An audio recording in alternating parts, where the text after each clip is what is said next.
Mangaldai press club আৰু সদৌ অসম পুথি প্ৰকাশক আৰু বিক্ৰেতা সন্থাই চতুৰ্থবাৰৰ বাবে মঙলদৈ গ্ৰন্থমেলা আয়োজন কৰিছে। আজি আমি গ্ৰন্থমেলা উদ্বোধন কৰিলোঁ।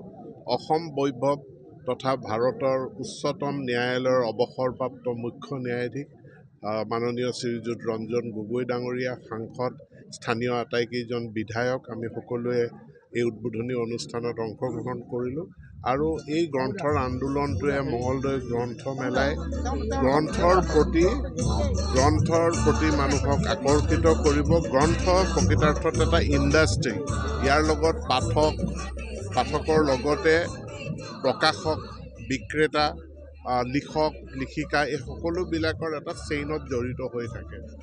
যদি আমি কিতাপ নিকিনো, কোনেও কিতাপৰ ব্যৱসায় নকৰিব। কিতাপৰ ব্যৱসায় নহ'লে কিতাপ প্ৰকাশ নহ'ব। কিতাপ প্ৰকাশ নহ'লে মানুহে কিতাপ লিখাও বাদ দিব। গতিকে এটা বৌদ্ধিক আন্দোলনটো আমাৰ স্থিমিত হৈ যাব। তো বৌদ্ধিক চিন্তা চেতনা আৰু তাৰ প্ৰকাশ অব্যাহত ৰখাৰ স্বাৰ্থতে আমি সকলোৱে এই গ্ৰন্থৰ আন্দোলনটোক আমি আগুৱাই লৈ যোৱা উচিত। অসম প্ৰকাশন পৰিষদে গুৱাহাটী গ্ৰন্থমেলাৰ উপৰিও আমি বিভিন্ন জিলা সদৰত প্ৰতি বছৰে আমি ৪-৫খনকৈ গ্ৰন্থমেলা অনুষ্ঠিত কৰোঁ। অহা বছৰ অসম প্ৰকাশন পৰিষদৰ গ্ৰন্থমেলা মঙলদৈত অনুষ্ঠিত হ'ব। মঙলদৈ প্ৰেছ ক্লাব আৰু অসম পুথি প্ৰকাশক বিক্ৰেতা সন্থাৰ সহযোগতেই গ্ৰন্থমেলাখন মঙলদৈত অনুষ্ঠিত হ'ব। নিশ্চিতভাৱে এয়া হয়তো এনেকুৱা উদাহৰণ বহুত কম দেখা পোৱা যায়।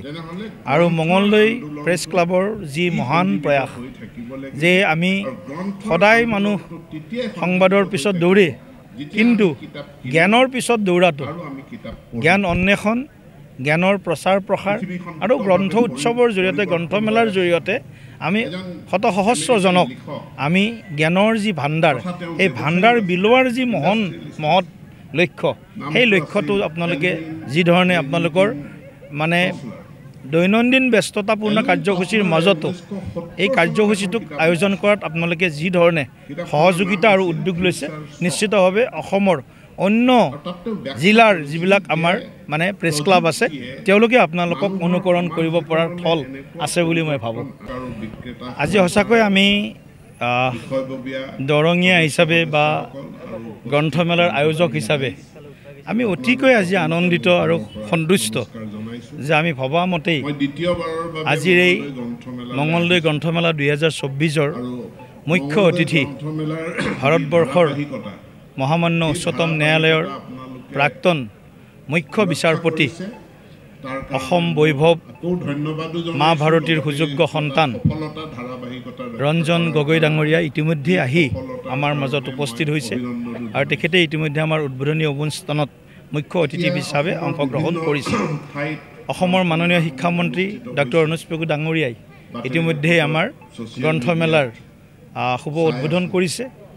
আৰু আমি আমন্ত্ৰণ কৰা প্ৰতিগৰাকী আমাৰ বিশিষ্ট সাহিত্যিক, অসমৰ এগৰাকী যুৱ সাহিত্যিক, ক'ব গ'লে আমাৰ সাহিত্য একাডেমী যুৱ পুৰস্কাৰ শিতানত যিগৰাকী পুৰস্কাৰ লাভ কৰিছে ডক্টৰ জুৰি দত্ত ডাঙৰীয়ানী প্ৰমুখ্যে আমাৰ সকলো আমন্ত্ৰিত অতিথিৰ উপস্থিতি আৰু দৰঙী ৰাইজৰ পাৰ ভঙা উৎসাহ আৰু আজিৰ যিটো উপস্থিতি, সেইটোৱে আমি এই গ্ৰন্থমেলাখনে এই বছৰ এক বিশেষভাৱে ৰাইজৰ সঁহাৰি সমাদৰ আৰু গ্ৰন্থমেলা বা গ্ৰন্থ উৎসৱৰ আমাৰ যি লক্ষ্য, বৌদ্ধিক আন্দোলনৰ যি আমাৰ লক্ষ্য, এই লক্ষ্য নিশ্চয় প্ৰাপ্তিত এই গ্ৰন্থমেলাখনে এইবাৰ বিশেষভাৱে এক অনন্য অৰিহণা আগবঢ়াব। মই গ্ৰন্থমেলাৰ আয়োজক বিশেষভাৱে মঙলদৈ প্ৰেছ ক্লাব আৰু অসম পুথি প্ৰকাশন বিক্ৰেতা সংস্থাক বিশেষভাৱে ধন্যবাদ দিছোঁ। আৰু আমি আশা কৰিছোঁ অহা দিনলৈ আমাৰ গ্ৰন্থমেলা চলিব। আমাৰ বিশেষকৈ শৈক্ষিক পৰিয়ালৰ ছাত্ৰ ছাত্ৰী, শিক্ষক, অধ্যাপক, শৈক্ষিক পৰিয়ালৰ সকলো সদস্য, আমাৰ বৌদ্ধিক সমাজ জীৱন, সামাজিক, সাংস্কৃতিক, আধ্যাত্মিক সমাজ জীৱনৰ সকলো স্তৰৰ লোকে গ্ৰন্থমেলাত উপস্থিত থাকি গ্ৰন্থৰ মানে সোৱাদো লওক আৰু গ্ৰন্থৰ সোৱাদ লৈ গ্ৰন্থৰ পৰা যি জ্ঞান আহৰণ কৰিব, সেই জ্ঞান অন্য 10জনৰ মাজত বিলাই দিয়ক। এই আশা কৰি সকলোকে মই আন্তৰিকতাৰে মঙলদৈ গ্ৰন্থমেলা 2024 এই উপভোগ কৰিবলৈ গ্ৰন্থমেলা উপভোগ কৰিবলৈ মই সকলোকে বা ইয়াত আহি গ্ৰন্থ উৎসৱৰ আমাৰ যি লক্ষ্য এই লক্ষ্যত সকলোৱে সহযোগ কৰিবৰ কাৰণে মই আহ্বান জনাইছোঁ। যিকোনো খবৰৰ বাবে যোগাযোগ কৰক 7099017330 লগতে 7099017110 নম্বৰত।